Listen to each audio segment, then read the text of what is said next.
Hier matin, au centre d'essai de l'UTAC de Montlhéry, Emmanuel Barbe, délégué interministériel à la sécurité routière, en compagnie de Jean-Benoît Albertini, préfet de l'Essonne, et de Caroline Nissan, procureure de la République d'Évry, ont présenté le dispositif d'antidémarrage en cas de condamnation pour alcoolémie au volant. Saluer chacune et chacun, monsieur le délégué interministériel, madame la procureure, monsieur le directeur général de l'UTAC qui nous accueille dans ces installations particulièrement propices pour une démonstration pédagogique. Et quelques mots pour situer l'enjeu pour ce qui concerne le département de l'Essonne.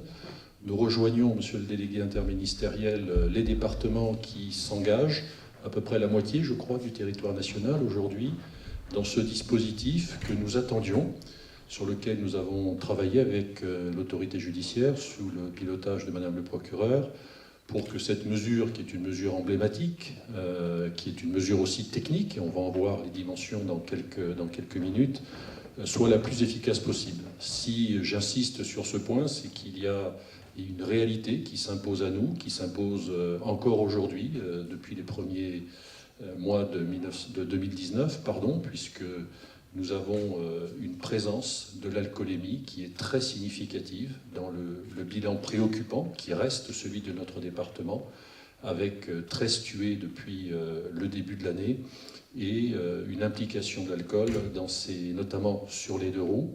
C'est un sujet qui est plus marqué en Essonne et qui n'intéresse pas encore l'éthylotests anti-démarrage, mais évidemment sur l'ensemble de la circulation routière et sur la cible qui est la nôtre aujourd'hui à travers les véhicules automobiles.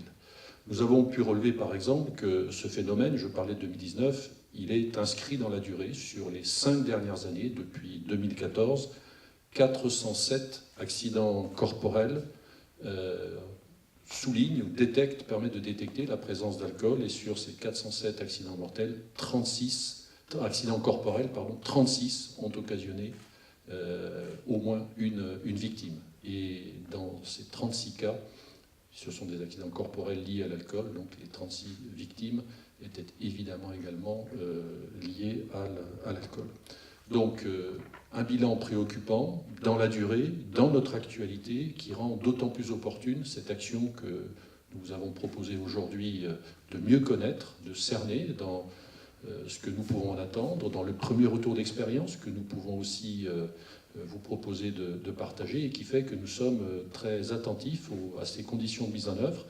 C'est depuis la semaine dernière que le dispositif est en place en Essonne, avec déjà un certain nombre de décisions qui vont être prises pour prescrire, sur la base de l'accord évidemment des personnes concernées, la position de ce dispositif sur les véhicules concernés, avec toutes les garanties de procédure, de qualification, de formation des installateurs dans un environnement administratif, réglementaire évidemment, qui a été très soigné, tel qu'il a été validé par le comité interministériel en 2018, monsieur le délégué, et en plein accord avec l'autorité judiciaire. Madame le procureur y reviendra pour ce qui concerne les conditions de barème, avec des bornes supérieures et inférieures qui vont nous permettre de mesurer le taux d'alcoolémie auquel va s'appliquer cette possibilité pour un maximum de 6 mois. De 6 mois au cas par cas. Le dispositif, évidemment, va durer beaucoup plus longtemps. Voilà toutes ces raisons qui font que nous sommes là réunis ce matin, très conscients des enjeux, très soucieux du bon démarrage de cette opération. C'est le cas, je vous l'ai dit, puisque les premières décisions sont en train d'être prises, à partir notamment des constats qui ont été révélés pendant le grand week-end de l'Ascension. Et c'est ce qui fait qu'aujourd'hui, nous sommes très heureux de nous retrouver devant vous pour en présenter les données, les enjeux et les perspectives favorables dont nous attendons le retour positif dès cette année 2019. Elle est bien engagée, mais il est encore temps de continuer et même d'approfondir notre action conjointe pour une meilleure sécurité routière en Essonne et sur l'ensemble du territoire national. Merci de votre attention.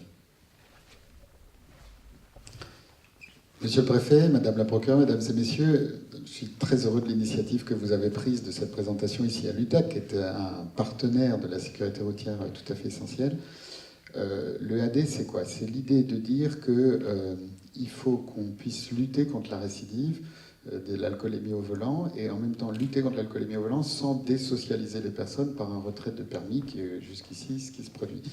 Donc en 2018, le comité interministériel de sécurité routière a décidé de donner la possibilité au préfet, en lien avec évidemment très étroit avec le procureur de la République, l'autorité judiciaire, de permettre à une personne interpellée, ça va être précisé par le procureur je pense, dans certaines conditions d'alcoolémie, de pouvoir très vite continuer à conduire en attendant l'audience, mais en garantissant une chose, c'est qu'elle ne pourra conduire qu'un véhicule qui suppose de souffler et d'être avec un taux accepté par la réglementation pour conduire.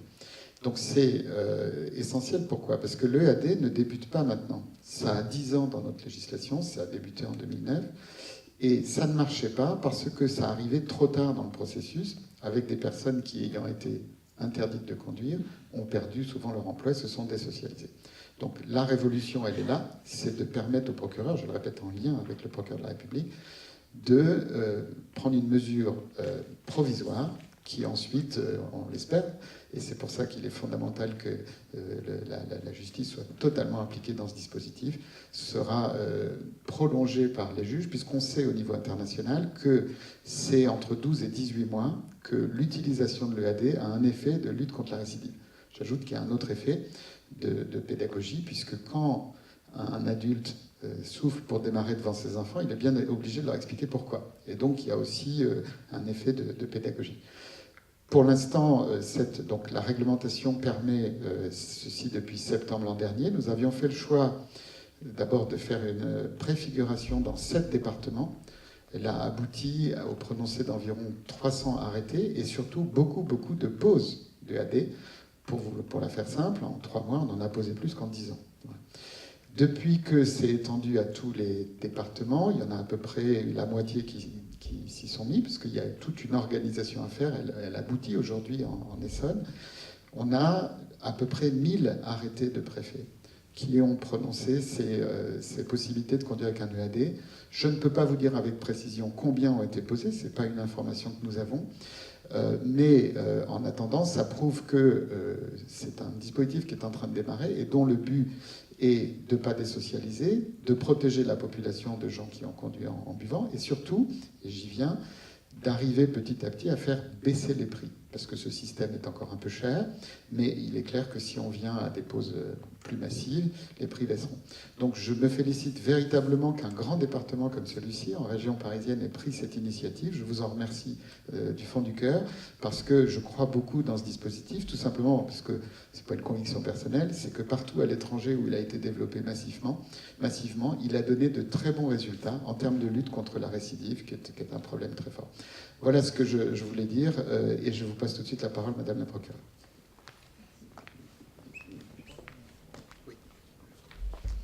Oui, bonjour.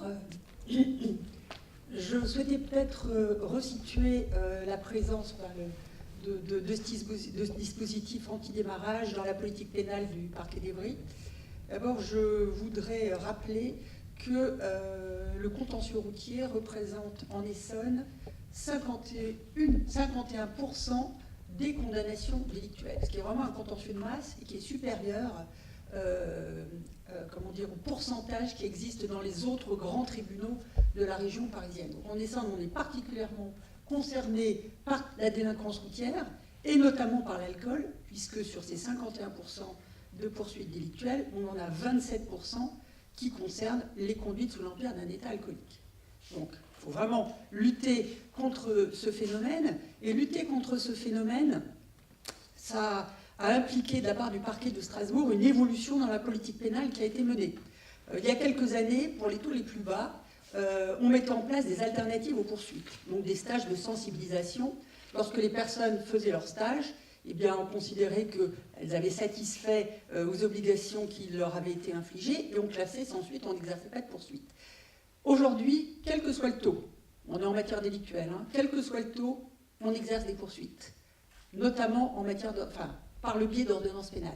Et ça présente beaucoup d'avantages, puisque ça permet d'afficher vraiment une politique très ferme à l'égard de l'alcool, ça donne une lisibilité par rapport à l'alcool, ça permet aussi de mettre en place une sanction qui est inscrite au casier judiciaire et qui, en cas de récidive, donnera lieu à une sanction qui est très lourde, puisque c'est celle de l'annulation. En cas de récidive en matière d'alcool, c'est l'annulation du permis de conduire qui s'applique. Donc, il y a eu vraiment une inflexion de la politique pénale du parquet en l'espèce, plus d'alternatives aux poursuites, uniquement des condamnations. Voilà pour la politique pénale. Comment s'inscrit le dispositif d'éthylotest anti-démarrage? Je dois dire, et je le dis au délégué interministériel, qu'au départ, j'étais très dubitative par rapport à la pertinence de ce dispositif. Pourquoi? Parce que par rapport à la sociologie de nos délinquants, je trouvais que le dispositif était cher et que quelque part, il créait une inégalité des citoyens devant la loi, parce qu'il y avait ceux qui pouvaient mettre en place le dispositif et ceux qui ne pouvaient pas. Mais ma réflexion a évolué, et voilà, je pense qu'il faut être pragmatique, et je me dis qu'il faut initier le dispositif, voir comment il fonctionne pour que les coûts baissent, et si les coûts baissent, eh bien on pourra évidemment l'étendre à un nombre plus important de délinquants sous certaines conditions. Et ces conditions, je vous les rappeler, à l'heure actuelle, il ne s'agit pas de mettre en place ce dispositif à l'égard des récidivistes, puisque de toute façon ils encourent l'annulation du permis de conduire, donc il n'est pas du tout envisageable de mettre en place ce dispositif d'éthylotest anti-démarrage.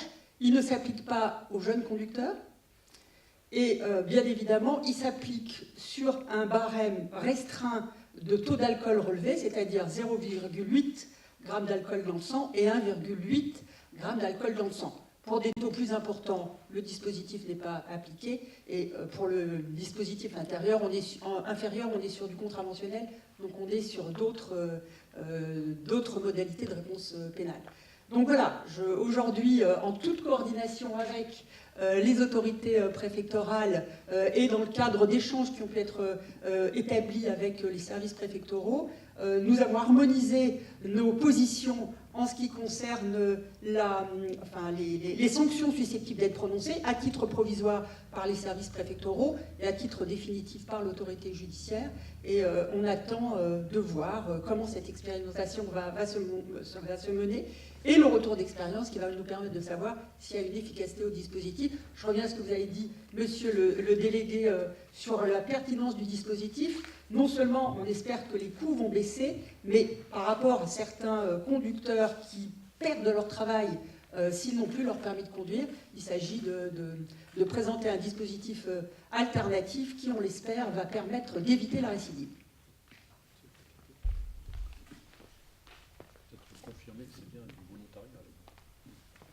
Alors, à titre d'exemple, pour le département de l'Essonne, cette mesure a été mise en place sur les infractions constatées ce week-end, sur donc 16 infractions qui impactaient de l'alcool. 8 ont donné lieu à la prescription donc d'une mesure d'éthylotest anti-démarrage. Donc vous voyez des volumes qui sont d'ores et déjà consistants sur quelques jours de démarrage. Alors, ça c'est la réalité observée ce week-end. Mais on a fait une simulation sur les infractions constatées en avril-mai, c'est ce qui est présent dans le dossier de presse, sur le nombre d'infractions relevées avec alcoolémie. On estime qu'on aurait pu rendre éligible ou constater l'éligibilité entre 50 et 60 personnes chaque mois. Donc vous voyez qu'on est sur des nombres significatifs qui obligent aussi à suivre derrière en termes de capacité d'installation. C'est pour ça que à la fois sur l'enjeu des prix et puis sur la présence territoriale d'installateurs agréés, certifiés, qui présentent toutes les garanties d'efficacité du dispositif.